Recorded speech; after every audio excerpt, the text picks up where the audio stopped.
Now I want you to think about this. Nehemiah was a Hebrew exile, and he was the most trusted advisor to the Persian king.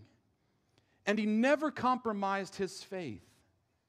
He honored the king while remaining faithful to God. He worshiped the one true God in the midst of this pagan nation. And there's something in there that we should learn from that, right? Like, it doesn't matter how godless our government or our culture becomes, our ultimate service and allegiance is to the king who reigns on his throne in heaven. We need to be reminded of that. And so Nehemiah recognized that, and that God had placed him in this position on purpose. And when your life is on purpose, you start to see your work differently. You're not just making a paycheck. You're not just running a business, kids. You're not just going to school. You're in the exact place God wants you to be for his kingdom purposes.